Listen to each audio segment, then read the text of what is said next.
En aquest videotutorial veurem com podem incloure un parell de botons extras que necessitem o treure'n algun en alguna de les barres d'eines i a més farem una captura de pantalla indicant quins botons hem afegit per tal de poder-ho afegir a la nostra tasca.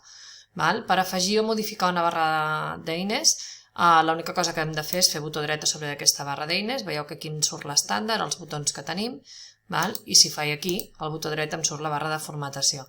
Doncs depèn de quina vulguem modificar, farem un nou o l'altre. Nosaltres ara ho farem amb la de dalt, l'estàndard, faig botó dret i vinc aquí a l'opció de personalitzar la barra d'eines. Si faig aquesta opció, aquí tenim d'altres tipus de menús, però aquí a la barra d'eines, que és on estem ara, personalitzant, aquí em surt la que estàvem, l'estàndard, i aquí tinc els botons que són visibles, que són els que estan marcats amb el piuet. Veieu que aquest està marcat, aquest també, que són els botons que jo tinc per aquí. Doncs, per exemple, si jo vull afegir el de verificar l'ortografia, que està marcat el d'activar o desactivar, però no el de que et marqui les faltes, doncs aquest és el de corregir i aquest és el de que et marqui les faltes, doncs si el vull marcar, doncs vinc aquí, el marco i veieu que se m'ha afegit aquí el botó. Si el desmarco, desapareix, si el marco, apareix. Igual podria afegir qualsevol altre botó, com per exemple, doncs no sé, un objecte o de fórmula o alguna cosa d'aquestes, veieu aquí, el tindria. Els botons que a vosaltres us vingui de gust. I faríem d'acord.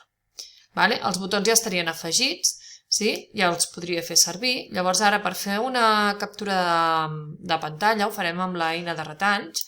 Venim aquí a buscar l'eina de retalls, que jo ja la tinc aquí, si no la trobareu per aquí. Doncs venim aquí als retalls, faig un nou retall, agafo tota la zona que vull capturar, i en aquest moment, que jo ja tinc aquí la captura de pantalla, per poder marcar quins són els botons que jo he afegit, doncs puc triar un d'aquests llapisos, el que em vulgui, el vermell, el que puc canviar el color, puc ficar el color que vulgui, o aquest que és com un subratllador, i simplement amb el ratolí faré el dibuixet, un cercle en les eines que jo he afegit perquè es vegi ben clar quines són. A partir d'aquí jo puc guardar aquesta captura de pantalla a la meva carpeta fent aquí guardar como i em quedarà com a una imatge. O puc copiar-la directament, així, copiar, i puc venir aquí i enganxar-la directament. I ja la tindria aquí enganxada, la podem encongir una miqueta, no cal que sigui tan gran.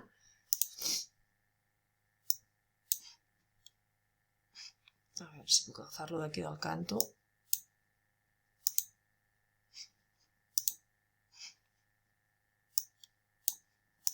No em deixa agafar-la, agafarem d'aquí sota, que d'aquí sota sí que em deixarà. I així la podem encongir una miqueta i deixar-la aquí. Per tant, aquesta seria la nostra captura de pantalla. I això és tot.